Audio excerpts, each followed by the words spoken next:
What's good, everybody? It's your boy, O'Shea Duke Jackson, back at it again with another episode of The Celebrity Junk. We all know about what's going on with Tiffany Henyard, but I just have a question for you guys. Have you ever looked at her Facebook? And looking at her Facebook, you would have pretty much an idea of how she thinks. And the reason why I'm talking about this is because this mindset could not have changed from 2013 until now when she was a trustee, meaning that many of these glaring red flags have always been there. I want to check out a few posts here, but before I do so, I want you to listen to this clip about her comparing herself to Martin Luther King. Understand why we can't help each other, why we can't put our heads together and help one another, why we can't band together at this time, at this moment. This is going to be Black History Month, right? Y'all all say Martin Luther King had a dream, but guess what? I am the dream.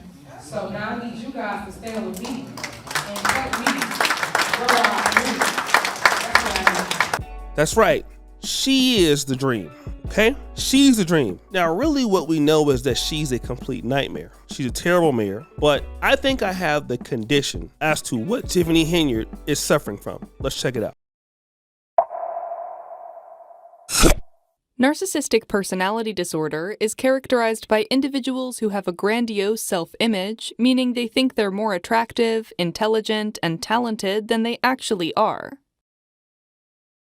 Since people with narcissistic personality disorder believe they're so special, they expect to be treated as such. They'll often obsessively demand the best of everything, seeking preferential treatment in professional settings and demanding things from their friends and family that might be well beyond their loved ones' financial means.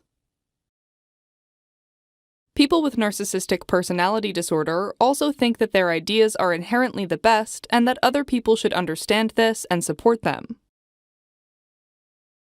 Behind this mask of ultra-confidence lies a fragile self-esteem that's vulnerable to the slightest criticism, which causes them to lash out if they feel slighted.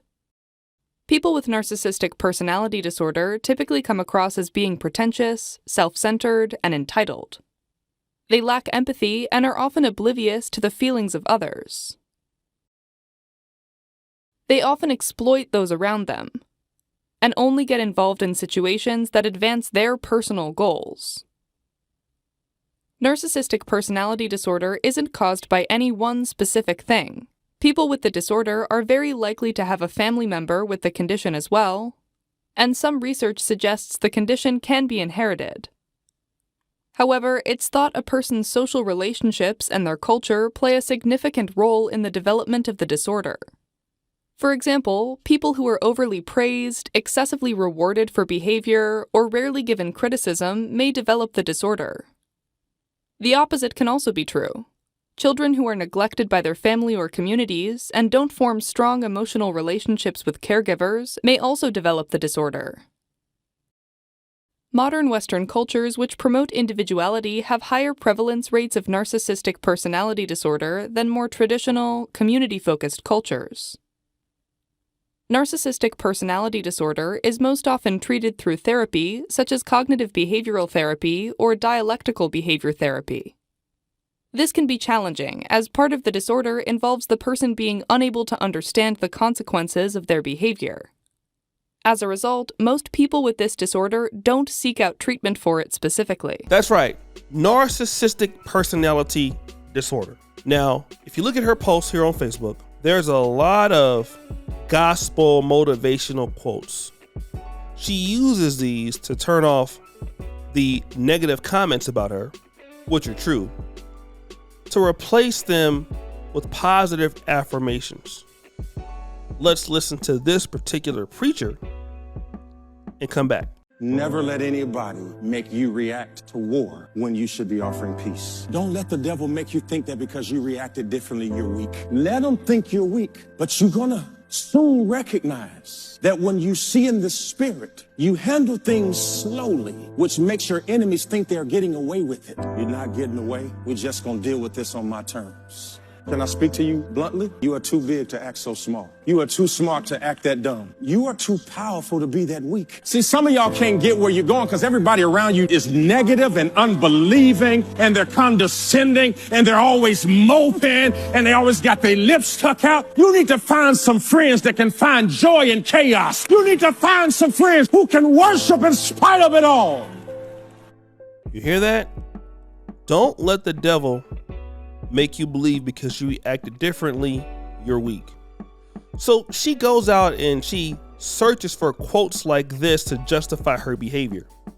Here is another one. Baby, they're mad at you because you're consistent. See, they're mad at you because you're disciplined. They sitting up, they waiting on you to quit. They waiting on you to stop, but you can't because it's naturally who you are. This is really what you do. They might drive better than you. They might live better than you. They travel more than you. You be trying to figure out why you hating on little old me. It's that consistency, baby. It's not what's on you, it's what's in you. You was born with this thing and they can't take it. Now that's a flex. That's right. The key to winning is consistency. This is from a person who's a complete loser. This is a person who's never worked for anything, can't do anything. All right? But then here's this one from a guy by the name of Richard Dinner. All right? 5 reasons why they can't silence you. 5 reasons they can't silence you. Number 1, you the truth. They can avoid you, but they can't deny you. Number 2, imitation is flattery, not facts. They can copy you, but they'll only be a carbon cutout. Number 3, the underdog wins every time. When you have something to prove, the reason why you do what you do is different. Number 4, you can't king the king. Everything you have inside you, money can't buy. And number 5, evil will never outshine righteousness. What's done in the dark will always come to the light. Keep a rich mentality. Now, I had a person that used to work with me that exhibited very many of the same habits as Tiffany Henyard. The problem was, listen to this, even if you were to take them to counseling, they would always feel like nothing is wrong with them. Something is wrong with everybody else. See, it doesn't matter that all of the people come there and complain about her, talk about how terrible she is. That doesn't matter. Because in her mind, those people are the problem. It doesn't matter what you have to say that's negative to her. As a narcissist, that is not even her concern. What is the concern is what's good for me. What's good for me is I need to be the mayor. Whenever you try to negotiate with her, you can't. I know more than you. Even though she can barely even speak, barely read. This lady is not educated. She's a liar, but this is what they're dealing with. Now, of course, I got to go back to the point. And I have talked to some of the brothers and sisters there on the trustee board. One of the brothers that I have a lot of respect for, he's not a trustee, but I've mentioned it, Brother Edward Steve. He's no longer a trustee, but I have a lot of respect for Brother Edward Steve. And he was the person that really brought this out in the public. But he was one of the first to kind of really notice it.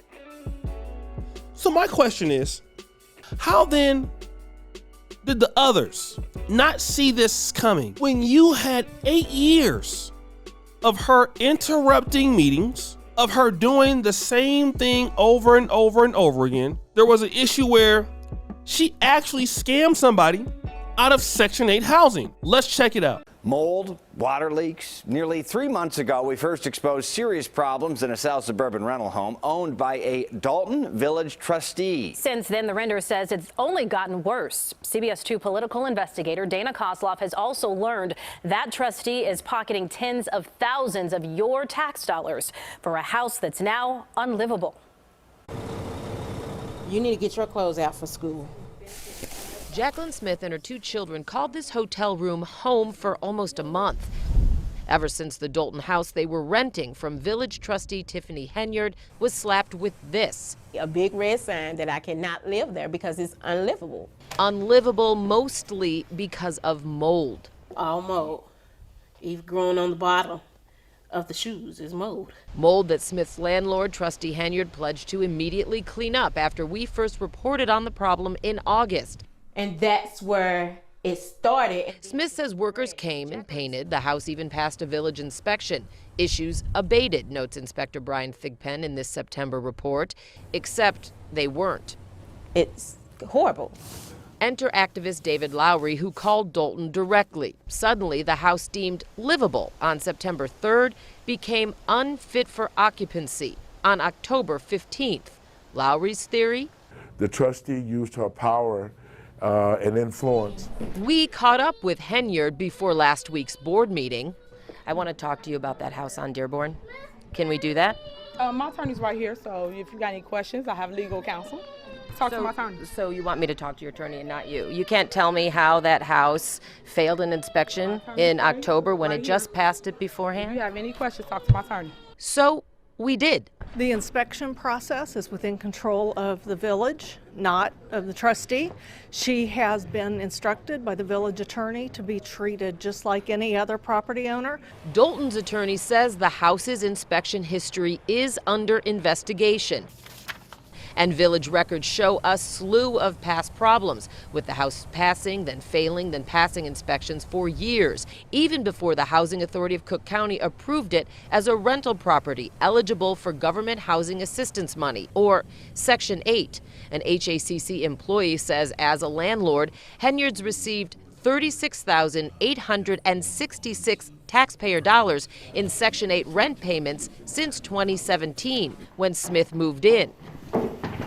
Money that kept coming even after this foreclosure notice was filed against the house last year. We're staying in a hotel, so. All the while, Dolton taxpayers even helped foot the bill to keep Smith's family off the streets. He thought that, the village should be compassionate. She had nowhere to go. She had children.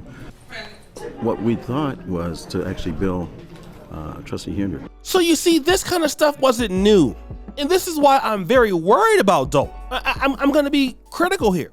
Because that same thinking and bad decision making in Dolton, whether it's the population or political trustees, this isn't new. This has been a constitutive problem in that village. And they pretty much gave the keys to the kingdom with somebody what I believe, even though I'm not a psychiatrist, a person that suffers from narcissistic personality disorder, a person that is most likely untreated for this. Who is to say that they won't do this again? And I know y'all not gonna like that, but we gotta question that. Who is to say that this is not going to occur again? And that is the scary part. That's the scary part, okay? Can we say, oh, well, we learned our lesson, we're not gonna do that? I can't say for sure. I can't say for sure.